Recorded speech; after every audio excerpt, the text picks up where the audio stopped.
याद कीजिएगा, विपक्ष ने एक बात कही थी कि जो 400 पार का ये नारा दे रहे हैं, इस 400 पार के नारे के फौरन बाद ही ये उसके पूरा होते ही इस तरह की तानाशाही करेंगे कि आपकी आवाज को कुचल दिया जाएगा।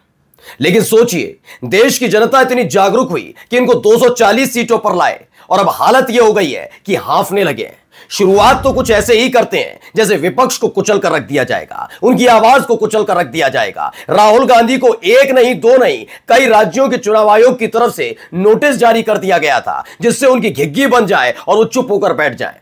लेकिन ऐसा हुआ नहीं। तेजस्वी यादव के दो अलग अलग वोटर आईडी कार्ड पर बीजेपी की शह पर चुनाव आयोग नोटिस जारी कर रहा था, लेकिन विजय सिन्हा वाले मामले पर चुप्पी साध ली थी। अब चुनाव आयोग समझ गया है कि अपने आका की जी हुजूरी करना उसकी साख पर न केवल बट्टा लगाएगा बल्कि जनता की नजर में और गिर जाएगा। आखिरकार सारी अकड़, सारी हेकड़ी खत्म हो गई चुनाव आयोग की।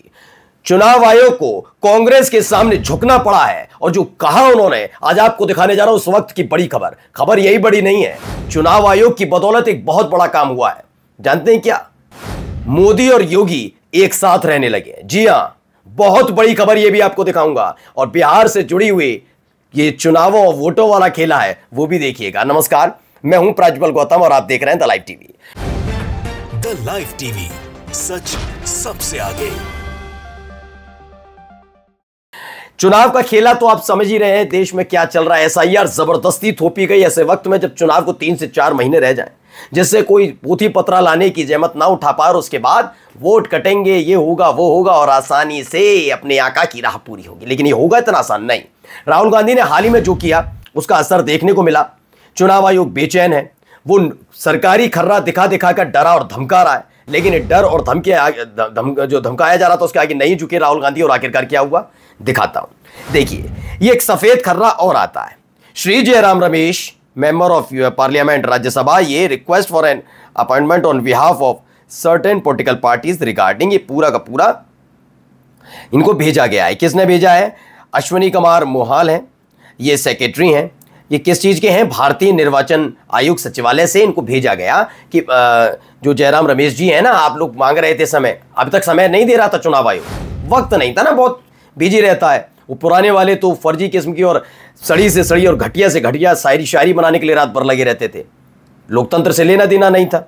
लेकिन ये वाले क्या करते हैं, अभी जल्द खुल जाएगा। लेकिन फिलहाल अब क्या है, जो लगातार मुद्दा मांग रहे थे कि मुद्दे पर समय दीजिए और हम मिलना चाहते हैं और अपनी चिंताएं रखना चाहते हैं, लेकिन समय नहीं दे रहे थे। अब जब फजियत होने लगी तो क्या कर रहा है, पढ़िए। आज जब विपक्ष एसआईआर के मुद्दे पर सुबह 11:30 बजे संसद से चुनाव आयोग के दफ्तर तक मार्च निकालने जा रहा है, तो इलेक्शन कमीशन ने विपक्ष को बातचीत के लिए 12 बजे आने का निमंत्रण भेजा है। चुनाव आयोग ने इस बाबत एक पत्र जयराम रमेश को भेजा है कि हुजूर आ जाइए, हुजूर आ जाइए। हमारे वाले ने तो बहुत फजियत करा दी, हमारी इतनी फजियत करा दी कि चुनाव आयोग का नाम सुनते ही पता नहीं कौन कौन सी भाषा शैली का इस्तेमाल इस देश की जनता कर रही है, तो आप आ ही जाइए। तो ये स्थिति बनी है। चलिए अगली खबर देखिए। ये एक राहुल गांधी की प्रेस कॉन्फ्रेंस हुई थी, हम सबने देखी थी। अच्छा, नकल के लिए भी अकल की जरूरत होती है, बार बार कहना पड़ता है, लेकिन जब हैं ही अव्वल दर्जे के लोग तो उनसे क्या उम्मीद की जाए। अब 3 लेटर हैं, तीनों लेटर एक एक करके दिखाता हूं। ये हरियाणा से, ये चीफ इलेक्टोरल ऑफिसर यानी कि हरियाणा के जो निर्वाचन आयुक्त हैं उनकी तरफ से। ये भी एक और जारी हुआ, ये भी सेम है। अगर आप दोनों को पढ़ेंगे, सारी की सारी भाषा शैली सेम है। ये महाराष्ट्र से भी हुआ और एक जारी हुआ कर्नाटक से।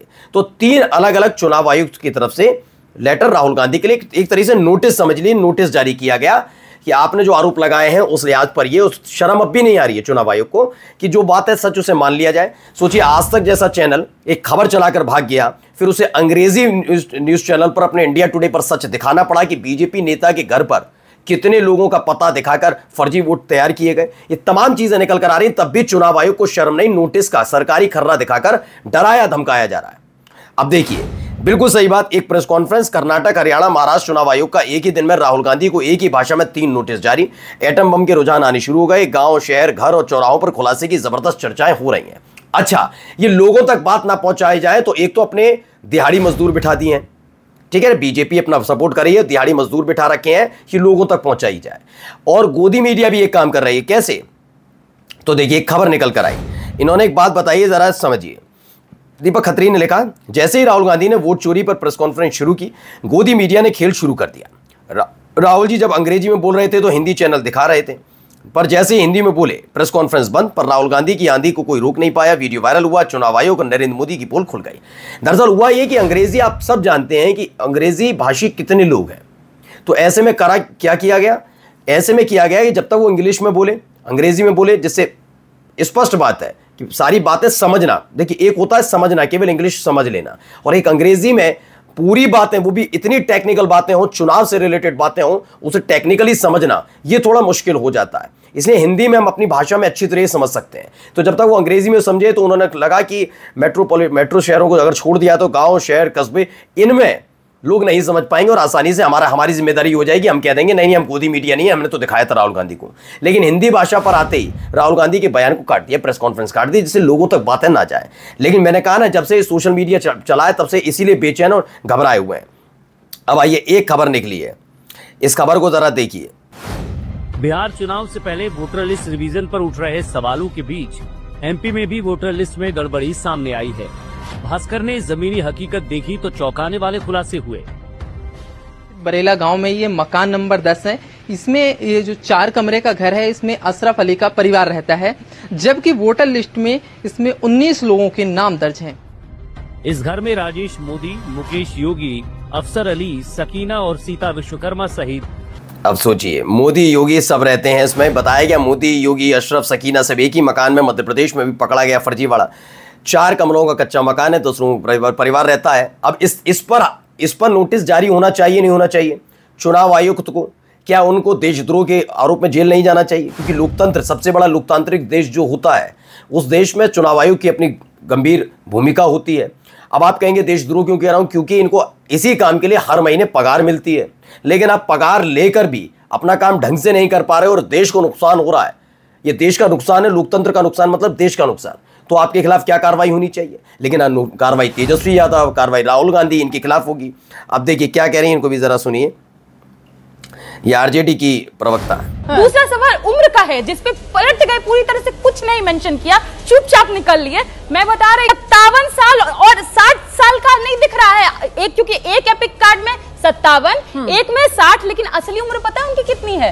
59।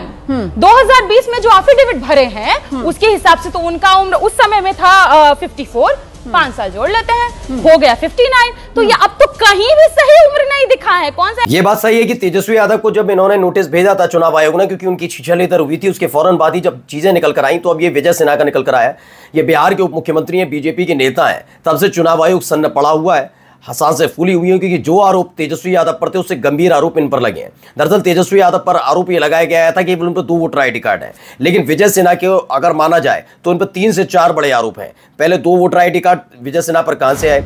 उम्र का खेल कैसे किया गया? ये उम्र, 2 अलग अलग उम्र कैसे? इस पर एक अलग खेल होना चाहिए, अलग केस चलना चाहिए अगर ऐसा ही है तो। तीसरा सबसे बड़ा ये कि फर्जीवाड़ा कैसे किया गया, ये तमाम चीजों का, तो ये फर्जी दस्तावेज कैसे लगाए गए। तो फिलहाल चुनाव आयोग सन्न पड़ा हुआ है। अब आइए बिहार की व्यवस्था भी देख लीजिए। एक ये देखिए, ये भी एक तरीके से बिल्ली का लगा दिया। इससे पहले भी आपने देखा होगा, एक डॉगी बाबू आए थे। अब ये बिहार में व्यवस्था का बद्दा मजाक, कभी ट्रंप के नाम पर, कभी सनी लियोनी के नाम पर, अब बिल्ली के नाम पर बन रहा निवास प्रमाण पत्र। रोहतास जिले के नासरीगंज में कैट कुमार नाम से आवेदन, पिता का नाम कैट बॉस, मां का नाम कैटिया देवी। ये सब कुछ हो रहा है। डीएम उदिता सिंह के निर्देश पर राजस्व अधिकारी ने अज्ञात के खिलाफ केस दर्ज कर दिया। अब क्या कर लोगे?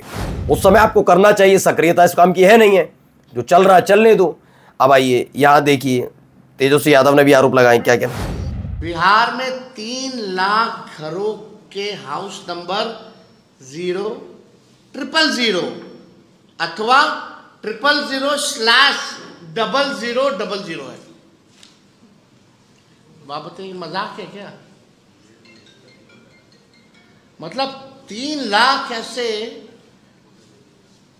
घरों के हाउस। अब बताइए, हाउस नंबर इतने गलत हैं उसके बावजूद भी, और कुछ ऐसे हैं, मैं तो उन्हें मंदबुद्धि कहता हूं, शर्म नहीं, अब भी सरकार की चाटुकारिता कर रहा है। वो क्या कह रहे हैं कि जो इतना समझदार होगा उसे पता होना चाहिए। कोई एक है, वो बता रहे थे कि कहीं पानी की टंकी वाला जो पता है बहुत साल, अरे पानी की टंकी वाला हो सकता है, लेकिन पानी की टंकी, एक ही पानी की टंकी एक ही जगह हो और वही शहर में, उसी मोहल्ले की, उसी पानी की टंकी के बराबर वाले घर में 10,000 लोग रहने लग जाए, 3,000 लोग रहने लग जाए, 80 लोग रहने लग जाए, ये संभव कैसा है? मंदबुद्धि है ना, इसीलिए।